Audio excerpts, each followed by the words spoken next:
అనంత కరుణామయుడు అపార కృపాశీలుడు అయిన అల్లాహ్ పేరుతో ప్రారంభిస్తున్నాను. అభిమాన సోదరులారా, హిజ్రీ సంవత్సరాది కాల చరిత్రలో మరో మైలురాయికి చేరుకున్నాం. చంద్రమాసాన్ని బట్టి కాల విభజన జరిగిన హిజ్రీ క్యాలెండర్ ప్రకారం 1436 సంవత్సరాలు పూర్తయ్యాయి. 37లో అడుగు పెట్టబోతున్నాం. ఇస్లామియ క్యాలెండర్లో దుల్హిజ్జా మాసం చిట్ట చివరిదైతే ముహర్రం మాసం మొట్టమొదటిది. ఇంతకీ హిజ్రీ శకానికి గల ప్రాముఖ్యం ఏమిటి?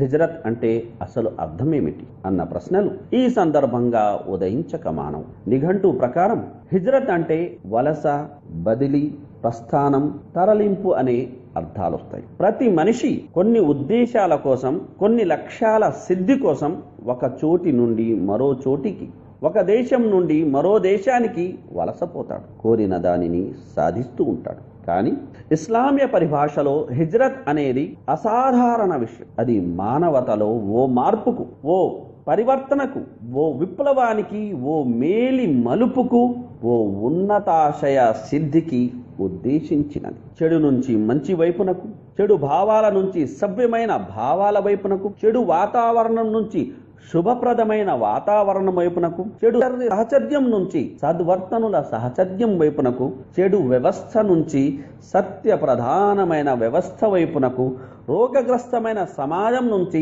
ఆరోగ్యవంతమైన సత్సమాజం వైపునకు, పీడనాపూరితమైన విష సంస్కృతి నుంచి స్వేచ్ఛా వాయువులు పీల్చగల సువ్యవస్థ వైపునకు ప్రస్థానం చేయడమే అసలు హిజ్రత్. అయితే ఈ ప్రస్థానం అనుకున్నంత తేలిక కాదు. దీనికోసం గుండె దిటవు చేసుకోవలసి ఉంటుంది.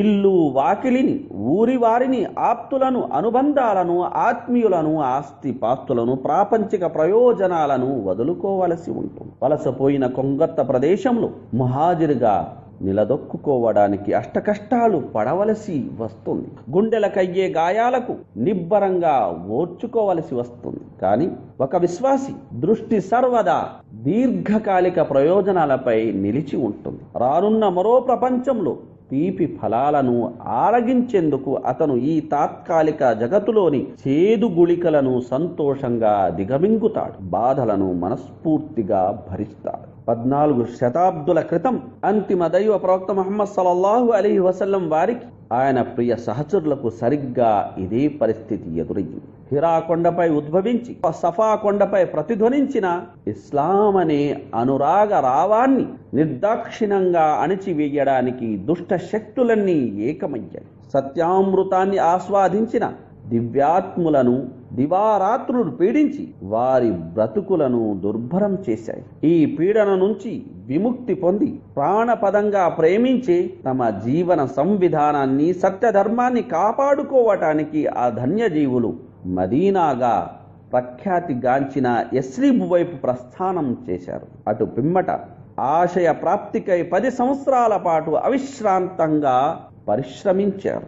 అసాధారణ త్యాగాలు చేశారు. అనుపమ రీతిలో సహన స్థైర్యాలు కనబర్చారు.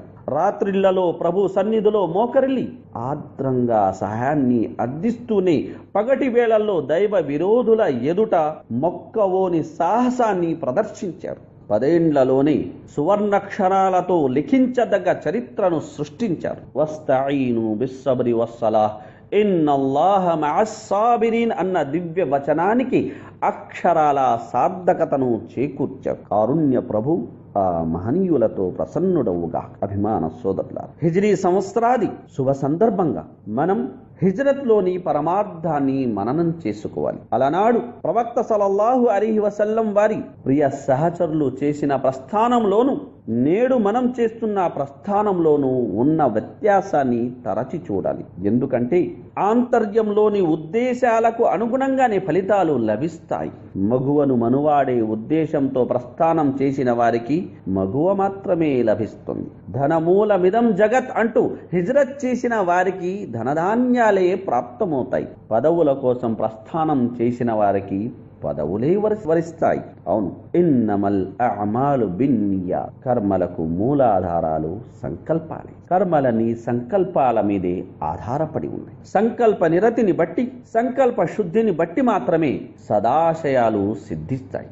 ఒకవేళ ధార్మిక లక్ష్యాల ప్రాప్తితో పాటు ప్రాపంచిక ప్రయోజనాలు కూడా లభిస్తే దాన్ని అల్లాహ్ తరపున అడ్వాన్స్ టోకన్ గా భావించి గ్రహించాలి. అంతేగాని ప్రాపంచిక ప్రయోజనాలే ప్రధానం కాకూడదు. ఇవి పాక్షికమైనవి, సాపేక్షికమైనవి, సాంద్రమైనవి, అరిగిపోయేవి, నీటిలోని ఉప్పులా కరిగిపోయేవి, కడదాకా కనువిందు చేసేవి, కంటికి చలువనిచ్చేవి, కలకాలం నిలిచేవి, కళకళలాడేవి ధార్మిక ప్రయోజనాలే సుమా. మరో మంచి మాటతో మళ్ళీ కలుద్దాం.